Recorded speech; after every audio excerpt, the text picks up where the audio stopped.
아담과 하와가요, 하나님의 명을 어겼기 때문에 이 땅에 무엇이 왔어요? 사망이 왔어요. 인간에게는요, 하나님의 영이 함께하지 않으면요, 누구나 다 육신의 생각으로요, 성경을 대하기 때문에요, 결국은 평생을 하나님께 헌신하고 봉사하고 자기의 모든 생활을 하나님께 다 바쳤다고 하면서도요, 결국에는 어디로 가냐면 심판의 나락으로 떨어지게 되어 있어요. 제가 매번 강조하면서 얘기하는 부분이지만요. 근데 그 하하 자체가 어떻게 했어요? 보암직도 하고 먹음직기도 하고 탐스럽기도 한 육적인 생각으로 그 선악과를 바라봤기 때문에 하나님의 명을 어기게 된 거예요. 여기서 우리가 분명히 알아야 할 게 있어요. 아담은요, 하나님께서 직접 생기를 불어 넣어준 사람이기 때문에요, 생명이 된 자예요. 하나님과 동등한 자예요. 그때 당시는. 사탄에 의해서 하나님의 명을 어기기 전까지는요, 하나님과 동등한 하나님의 영을 받았기 때문에 생명된 자기 때문에 뱀이 파충류 뱀이 아니에요. 그게 바로 사단이거든요. 이 뱀이 아담을 직접 꼬실 수는 없어요. 그 꼬이면 넘어가지도 않아요. 왜? 직접 들었기 때문에. 근데 하와는 아담을 통해서 들었어요. 하와가 뭐냐면 바로 교회예요. 이 뱀이 뭐냐면 오늘날 누군지 알아요? 신천지의 이만이에요. 계시록 13장 1절에 보면은요, 바다에서 올라온 열불 짐승 달린 그 용이 누구냐면 이만이에요. 이 뱀이 누구를 꼬셔요? 하하를 꼬신 거예요. 그래서 신천지가요, 유독 교회에 들어가서 하나님의 백성들을 꼬드겨서 빼내오는 이유가 바로 창세기에서 이렇게 뱀이 하하를 미혹시켰듯이 똑같이 지금 행하는 거예요. 지금 이 종말의 때예요. 성경이 오늘날 이 현실을 그대로 나타내주고 있어요. 신천지는요, 하나님의 말씀이, 저 같은 경우는요, 우리 여기 신천지들 많이 오고 한 달에 한두 번씩 뭐 전단지인지 뭔지 그게 오는데요, 저는 콧방귀도 안 껴요. 거기 그리고 또 여기 신천지들이 와서 해도요, 하나님의 말씀이 심령 안에 있는 자들은 절대 그런 데 미혹되지가 않아요. 근데 누가 미혹되느냐? 바로 교회들이 다 미혹돼요. 이 사단이 교회에 들어가서요, 하나님 말씀 갖고 아주 그렇듯하게 얘기를 하면요, 왜 이단인지 알아요? 끝단째에다가 달을요. 끝만 살짝 다르게 한 게 이단이에요. 신천지 사람들이 몇 사람 여기 왔지만요, 정말 그들 성경 많이 알아요. 특히 요한계시록이요, 아주 기가 막히게 해놨는데, 죄송하지만 정말 제가 이제 알잖아요. 저는 직접 들어봤어요. 그리고 또 성경을 많이 알아요. 끝만 살짝 변형시켜서 교회들을 많이 미혹시키고 있는 거예요. 오죽하면 기존에 있는 교회 목사들이 자기 교인들이 신천지에 빠져서 그들을 빼내오기 위해서 들어갔다가 신천지 세계는 성경 말씀이에요. 그냥 거기에다 합리된 목사들 많아요. 왜 그러느냐? 교회가 성경을 너무 모르기 때문에 사단한테 다 빼앗기는 거예요. 이와 같이 하와가 뱀한테 넘어간 건 뭐냐? 육적인 생각, 그 탐심에 의해서 보암직도 하고 먹음직도 하기 때문에 글로 넘어갈 수밖에 없는 거였거든요. 그러므로 해서 뭐가 왔어? 우리한테 사망이 주어진 거예요. 하하는요, 스스로의 자력이 아닌 그때 하와의 생각을 부추기게 한 것이 누구냐면 바로 뱀, 사탄이 있었어요. 그로 인해서 하나님과 단절되었고 또 사망으로 이룬 것인데, 육신의 생각은요, 이게 다 사망이기 때문에요, 오늘날 목회자들이요, 육신의 생각과 하나님의 말씀을 교묘하게 혼합이 바로 바벨론이에요. 혼합해서 설교를 하기 때문에요, 이 땅에 거의 특히 대형 교회들은요, 거의 바벨론 교회라 해도요, 제가 개런타고 얘기하지만 가온이 아니에요. 특히 순복음교회. 왜 목사들이 이 거짓이라고 제가 단정하냐 하면은요. 예수 그리스도를요 진짜로 믿으면은요 첫째 성경 말씀 같고요 거기서 거짓말이 나올 수가 없기 때문에 그래요.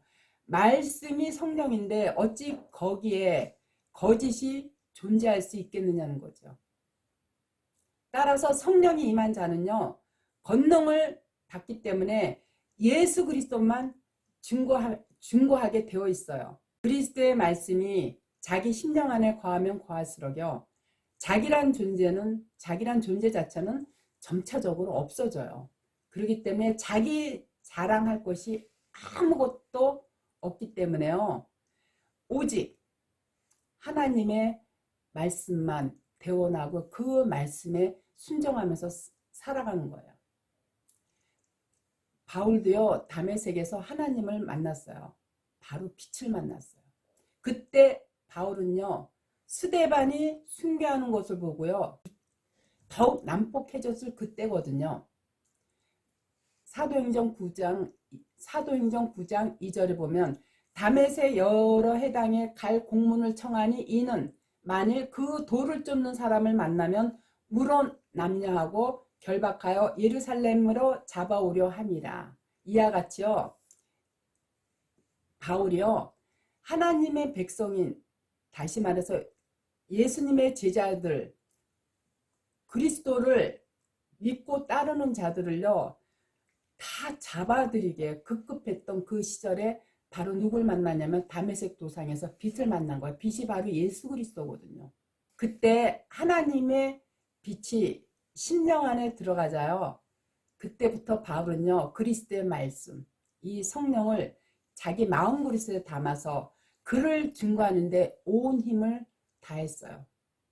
그 안에 말씀 다시 말해서 성령을 담은 사람은요 아무리 좋은 직책과 돈과 권력이 있더라도요 그것들을 하나의 배선물로 여기고요 그리고 그분을 따라가게 되어 있어요.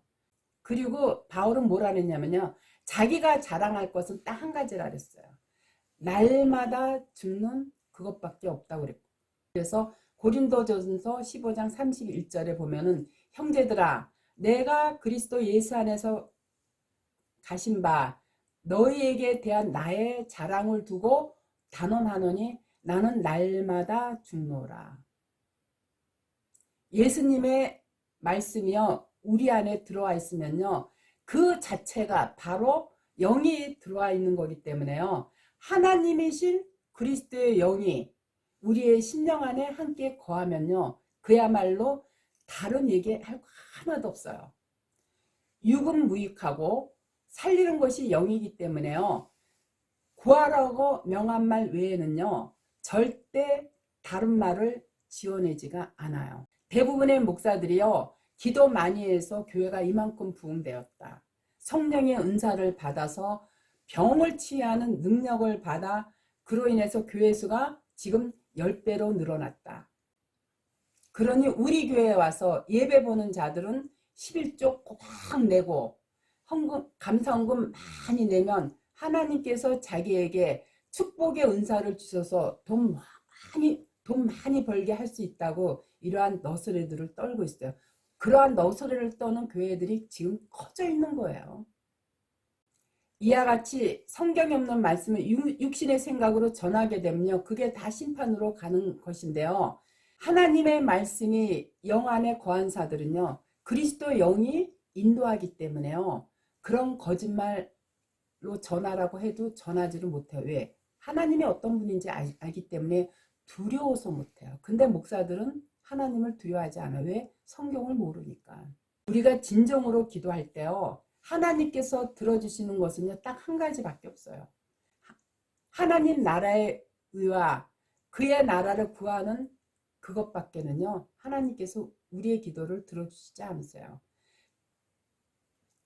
하나님께서 그렇기 때문에 이 기도만큼은 확실하게 들어주신다고 말씀하셨어요. 마태복음 7장 7절에 보면 구하라 그리하면 너희에게 주실 것이요 찾으라 그리하면 찾을 것이요 문을 두드리라 그리하면 너희에게 열릴 것이니. 이 말씀의 주체는 정확하게 여러분들이 알아야 돼요. 하늘의 것을 먼저 구하라고 하신 거예요. 그러면은 주실 것이요 찾을 것이요 열릴 것이라는 이게 무슨 약속이냐면 바로 성령의 약속인 거예요. 그런데 목사들은요, 이 땅에 돈, 명예, 권력, 건강 등의 복을 구하는데 이 구절을 아주 교묘하게 이용하고 있어요. 그래서 예수님께서 뭐라 그러냐면요, 마태복음 7장 11절에서 너희가 악한 자라도 좋은 것으로 자식에게 줄 줄 알거든 하물며 하늘에 계신 너희 아버지께 구하는 자에게 좋은 것으로 주시지 않겠느냐. 이 구절도 마찬가지예요. 이 땅에 물질을 주시겠다는 그런 약속이 아니고요.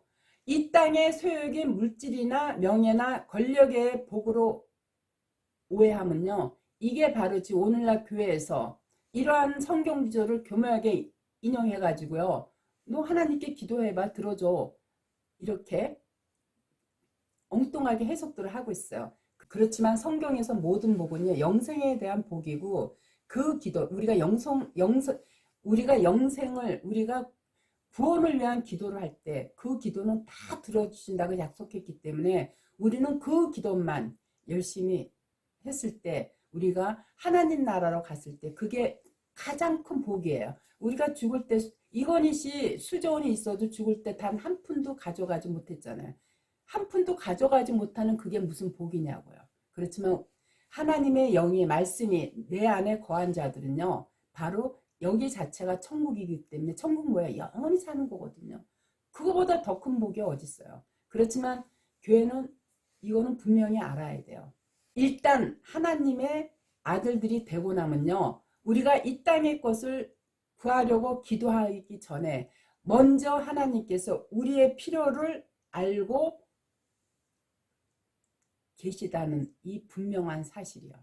그래서 마태복음 6장 31절에 보면 그러므로 염려하여 이르기를 무엇을 먹을까 무엇을 마실까 무엇을 얻을까 하지 말라. 그렇기 때문에 이 땅에 물질의 축복을 안 주시냐면은 그렇지 않다라는 거예요. 그러려면요, 하나님 나라의 백성이 먼저 되어야 돼요. 하나님 아들의 그 영역권 안에 있는 자들은요, 현재보다 더해 주시면 더해 주셨죠. 하나님 자녀를 궁핍하게 그냥 방치해 두지 않으신다는 거. 다만 이런 사람들한테는요, 생각과 마음 안에 그리스도의 영이 항상 거하시기 때문에요, 이 땅의 것에 연연하지 않게 된다는, 이걸 분명하게 알아야 돼요. 자, 우리가 어려울 때 하나님께서 우리의 궁핍을 먼저 알고 채워주시지만 그거 채워주지 않을 때가 있어요. 그걸 채워줬을 때 그로 인해서 하나님과 점점점 멀어질 수 있다고 생각됐을 때, 그래서 그 사람의 믿음이 확실할 때 그걸 채워줘도 그로 인해서 하나님을 멀리하지 않을 수 있는 그 믿음의 성숙이 될 때까지 하나님이 때로는 우리의 궁핍을 들어줄 때도 있고 안 들어줄 때도 있는 이유가 바로 그거예요. 우리가 교회들이 많이 착각하고 있는데요, 하나님은요, 우리의 삶에 어떤 변화를 바꿔주시는 게 아니에요. 내가 궁핍한데 부자를 만들어주고, 내가 질병으로 고생하고 있는데 그거를 낫게 해주고, 내가 현 시점에서 환경이 어렵고 힘든데 그거를 개선해 시켜주시는 게 아니라 우리의 생각을 바꿔주시는 거예요. 우리가 가난한 가운데서, 궁핍한 가운데서, 질병이 있는 가운데서 이거를 허락하시는 이유도 다 하나님이 나를 올바른 인간으로 성숙시키기 위해서 징계하신다는 것을 깨달아 알게 하시려고 주는 어떤 사랑이라는 것을 깨닫기 때문에 그 안에서조차도 바로 무엇이 터져나오면 감사함의 찬송이 절로 나올 수 있게 우리의 마음을 바꿔주시는 거야. 그래서 사도 바울도요, 그 가시 때문에, 사단의 가시 때문에 3번 기도했다라는 게 여러 번 기도했다라는 거거든요. 반복해서 기도했을 때 하나님께서 네 은혜가 그걸로 족하다고 하는 걸로서 깨닫고, 왜? 자고할까봐. 그거를 사도 바울이 깨닫고 바로 찬송하리로라 하는 그 고백의 기도를 했던 게 바로 하나님이 왜 우리에게 궁핍을 허락하시고 질병을 허락하시고 이랬는가 하는 그 이유를 사랑에 의해서 깨달아 알라고 주신 것을 느꼈기 때문에 뭐를 통해서? 영을 통해서, 빛을 통해서 깨달았기 때문에 그러한 고백도 할 수 있었던 거예요. 여러분들 항상 성령을 통해서 빛을 만나시기를 진심 어린 마음으로 바라겠어요.